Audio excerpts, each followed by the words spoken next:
Gente, então, nós já deu 20 horas, então vamos todos serenando nossos pensamentos, serenando nossos sentimentos, vamos todos mentalizando Jesus nos nossos corações, trabalhando nossa respiração, respirando profundo e lentamente, sentindo o ar penetrando em nossos pulmões, levando energia curativa às profundezas do nosso corpo, harmonizando-nos a todos. Senhor Jesus, gratidão por tudo, muita gratidão por mais esse dia, gratidão pelo amparo que está nos dando, pela proteção que tem sempre nos dado, nos alimentado. Que a tua luz, Jesus, abençoe cada um que está aqui nessa reunião de hoje, que estão aqui no centro, que estão em casa. Que a sua luz, Jesus, possa derramar sobre cada um desses irmãos, amparando, encaminhando todos aqueles espíritos sofredores, possam estar nas suas casas, fazendo uma limpeza em cada lar, harmonizando cada um dos lares, Senhor. Que a tua paz seja conosco, nos fortaleça e nos ilumine cada dia mais. Que Jesus nos proteja sempre e que assim seja. Graças a Deus.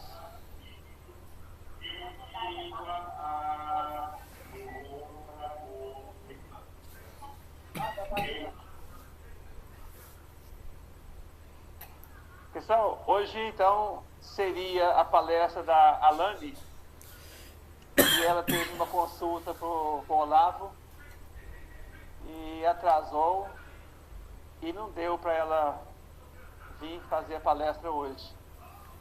Aí nós vamos conduzir, peguei aqui um tema do Evangelho segundo o Espiritismo para a gente discutir hoje. É o do capítulo 12, Amai os vossos inimigos. Um tema muito importante, que Jesus coloca, em todas as suas passagens, todos os seus ensinamentos, o amor. E o amor, ele não é só aos amigos, mas até aos inimigos. E ele inicia aqui no Evangelho que é pagar o mal com o bem. Se a pessoa nos faz o mal, nós devemos fazer o bem para ele. Aqui ele, em Mateus capítulo 5, versículo 20, diz o seguinte: aprendestes que foi dito, amareis vosso próximo e odiareis vossos inimigos. Então, antigamente, a lei era essa: você ama o seu próximo, ama os seus amigos e odeia os seus inimigos. Mas ele fala assim: eu, porém, vos digo, amai os vossos inimigos, fazei o bem àqueles que vos odeiam e orai por aqueles que vos perseguem e que vos caluniam, a fim de que sejais filhos do Altíssimo, que está nos céus, que faz erguer o sol sobre os bons e sobre os maus, e faz chover sobre os justos e os injustos.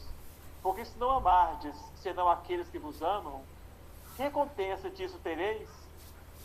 Os publicanos não fazem a mesma coisa? E se não saudardes, senão os vossos irmãos, que fazem nisso mais que os outros? Os publicanos não fazem também? Eu vos digo que se a vossa justiça não for mais abundante que a dos escribas e dos fariseus, não entrarei no reino do céu. Boa noite, Tião, Carmino, Lalinha. Sejam bem-vindos, Deus abençoe. Então, o texto, esse texto que inicia aqui, Jesus, ele nos recomenda fazer diferente. Não fazer o mesmo que foi sempre veio na onda, Hoje se fala muito em fazer amar o próximo. Nós aprendemos a amar o próximo. E quem é o nosso próximo? O nosso próximo é só o nosso amigo? É só o nosso irmão? É só aquela pessoa que convive com a gente? Então, quando ele fala amar o vosso próximo como a vós mesmo, ele aprofunda muito mais isso. O nosso próximo, todos aqueles que entram em contato com a gente, seja amigos ou seja inimigos. Então, às vezes, uma pessoa nos faz o mal. Essa pessoa que nos faz o mal, ele é nosso próximo. Ele é nosso irmão. Porque muitas vezes nós temos o irmão, aquele que tem as mesmas ideias, aquele que tem afinidade conosco. Mas os irmãos somos todos, independente de pátria, de nacionalidade, de crença religiosa, partido político e assim por diante. Todos somos irmãos. Por que somos irmãos? Somos irmãos porque somos filhos do mesmo Deus, do mesmo Pai. Segundo, somos irmãos porque vivemos as mesmas experiências e temos uma vida e temos uma evolução muito próxima. Muitas vezes nós achamos que o nosso inimigo não tem qualidade e o nosso amigo não tem defeito. E a verdade não é essa. O nosso amigo tem defeitos e qualidades. Nós temos defeitos e qualidades. O nosso inimigo também tem defeitos e qualidades. Todos nós temos defeitos e qualidades. Por isso também Jesus fala muito da indulgência, né? O que seria indulgência? A indulgência é nós sabermos entender o próximo, sentir o drama do outro, sentir o motivo, entender que o outro quando erra tem motivo, entender que o outro quando erra tem seus problemas também. Porque nós, quando nós erramos, e erramos todos os dias, né? Nós queremos que os outros não nos julguem. Nós queremos que os outros não nos julgam. Esse é o nosso desejo. Mas nós estamos prontos para julgar o outro quando o outro erra. Ou seja, eu não tenho defeito e o outro não tem qualidade. E nós temos que, é importante, pelo que o Jesus nos ensina, porque ele fala o seguinte: se nós amarmos somente os que nos amam, o que nós fazemos especial? Nada. Porque amar os que nos amam é bem mais fácil, né? Agora, o difícil é amar aquele que traz problemas. O vizinho que apronta, o patrão que é complicado, ou o subordinado que também é complicado.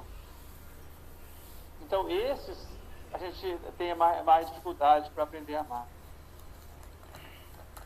Mas Jesus nos ensina que nós precisamos trabalhar isso em nós. Trabalhar e fazer com que o nosso coração fique mais mole para entender o drama do outro. Está mais pronto para entender. Aqui, em Lucas, ele fala assim: se não amardes, senão aqueles que vos amam, que recompensa tereis, uma vez que as pessoas de má vida amam também aquelas que as amam? E se não fazeis o bem, senão aqueles que vos fazem, que recompensa tereis, uma vez que as pessoas de má vida fazem a mesma coisa? Então Jesus coloca aqui, nesse sentido, o princípio básico do amor ao próximo. Porque amar ao próximo é amar a todos, sem nenhuma distinção. Esse capítulo fala também dos inimigos desencarnados. Isso, muitas vezes nós queremos expulsar os espíritos que sofrem e que nos atormentam. Esquecemos de amá-los. Porque quando nós somos perturbados, somos obsidiados, o caminho verdadeiro para que a gente possa livrar da obsessão, primeiro é corrigindo-se. Segundo, é orando por aquele espírito que nos obsediam. São dois caminhos básicos. Corrigindo-se, fazendo a reforma interior e orando e perdoando aquele espírito que está nos obsediando. Porque se eu fico com raiva dele, quero que ele saia de perto de mim, achando que ele é o único culpado, o meu coração não está levando para ele o perdão. E é o único meio, o único caminho, na verdade, que reconcilia é o perdão. E Jesus também fala sobre o bater na face. Ele fala o seguinte, que se alguém vos bate na face direita, apresentai-lhe também a outra. Ou seja, se bateu na minha face daqui à direita, eu ofereço essa outra daqui. Mas será que é isso que ele quis dizer? Verdade, não. Ele não quis dizer que ele tem que ir apanhando. Se a sua pessoa me bateu, eu não tenho que mandar ele bater de novo, não. Eu posso correr, não posso? Eu posso sair dali e me livrar de apanhar. Claro que é um direito que nós temos. Mas ele quer dizer dar a outra face do perdão. Quer dizer, se alguém nos ofende, damos a outra face, que é a face do perdão. Então, o perdão, ele está em toda parte, né? E quando ele fala, como que eu posso amar o meu inimigo se eu não perdoo, né? As duas coisas estão andando juntas. Porque se eu não perdoo, não tenho condição de amar. E se eu perdoo, aí eu começo o primeiro passo do amor. Não que nós vamos, o Kardec coloca aqui no Evangelho, que não tem como nós darmos o mesmo lugar no coração a pessoa que faz só o bem para a gente e dar o mesmo lugar, o mesmo carinho para uma pessoa que nos faz o mal. Não vai ter como. É uma lei de afinidade. Mas isso a gente precisa começar a fazer o que a gente pode. Falar assim, eu vou conseguir amar uma pessoa que me fez tanto mal, eu vou conseguir agora amar? Talvez não. Mas nós temos que nos colocar de prontidão para aprender a amar. E o primeiro passo seria o quê? A oração. E quando nós oramos em favor de alguém, o nosso coração vai abrandando. O perdão a forma de perdoar vai aparecendo em nosso coração quando nós oramos. É um trabalho assim, meio complicado, né? E ainda ele fala sobre a vingança. Aqui no capítulo ele fala da vingança, né? Que tem a ver com tudo, com a ideia central do capítulo, que é amar os inimigos. A vingança, aqui ele fala que é o último vestígio da barbárie que está na Terra. Então a vingança, ela vai desaparecer. Não tem como ela permanecer na Terra por muito tempo. A vingança vai sair do planeta. Ainda mais agora, em que a Terra está passando um período de transição.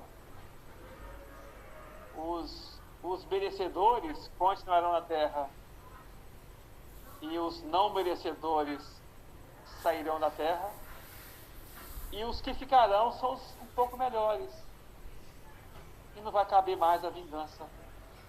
Então, se nós ainda temos essa ideia de vingar em nossos corações, nós precisamos já ir retirando para que a gente possa merecer a continuidade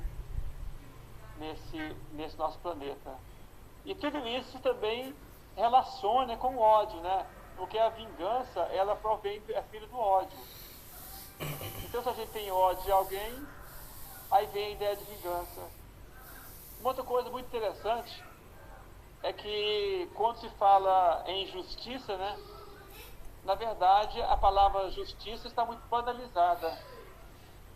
Porque a justiça, a gente quer uma justiça conforme o que eu acho, o que eu penso que é justo. Mas eu esqueço de pedir que Deus haja com justiça, mas com amor.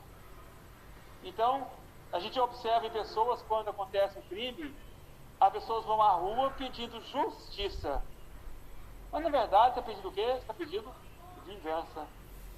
Não é justiça. Porque a justiça é quando você entrega para Deus, ó Deus. Fulano de tal errou. Mas como o Senhor ama a todos, auxilia-o na melhoria moral. Dê a ele encaminhamento para que ele venha errar menos, para que ele suporte pagar o peso de tudo que ele já fez outros sofrerem. Que Deus dê força para ele melhorar e suportar esse drama que ele está carregando. Aí seria a forma correta. Então, quando nós pedimos justiça, a gente tem que ter muito cuidado. Que justiça nós queremos? É a justiça da vingança ou é a justiça do amor? Então, esse capítulo é muito interessante, né, porque ele mostra para a gente isso, essa força verdadeira que tem o amor. Porque o próprio Pedro já fala que o amor cobre multidão de pecados. Porque o amor, ele nos envolve, ele nos encaminha, ele nos ilumina. Se nós observarmos toda a passagem de Cristo, o amor está subentendido em tudo. Tudo que ele fala, tudo que ele pregou, tem como base o amor. A ponto de ele dizer, quando aqueles fariseus perguntam a ele, Senhor, qual que é o maior mandamento? Aí ele diz, amar a Deus de todo o teu coração, de toda a tua alma, de toda a tua força. Este é o primeiro mandamento. O segundo, semelhante a este, é amar o vosso próximo como a vós mesmos. E ele ainda fala que toda a lei e os profetas estão contidos nesses dois mandamentos. Ele coloca então o amor como sendo um mandamento base que todo cristão deve seguir. Então, partindo daí, nós temos um caminho. Por isso Jesus fala assim, eu sou o caminho, a verdade e a vida. Ninguém vem ao Pai a não ser por mim. Ou seja, por Jesus como? Por Jesus pelo ensinamento dele. Então o caminho nosso é o Evangelho. O caminho para chegar a Deus é o ensinamento dele dado a nós. E se nós trilharmos esse caminho, não tem como errar. É um caminho que não tem erro, não tem pegadinha, não tem uma forma de sair dele. É um caminho que leva a Deus mesmo. Então não tem como a gente fugir e errar a caminhada se nós caminharmos nesse trilho que leva a Deus, que é o ensinamento de Jesus. Então, gente, era isso. Eu quero agradecer a presença de todos. Que Deus possa iluminar cada um dos nossos irmãos que estão aqui presentes, que estão em casa, em seus lares, que estão sintonizados aqui com a gente nessa reunião de hoje. Que Jesus possa abençoar cada lar e levar toda a harmonia possível a todos esses lares. Que tua paz, Jesus, seja com todos nós, nos abençoe e ilumine a cada um. Graças a Deus. E aí, a gente já passa agora para a passe, e o nosso irmão Odilon conduz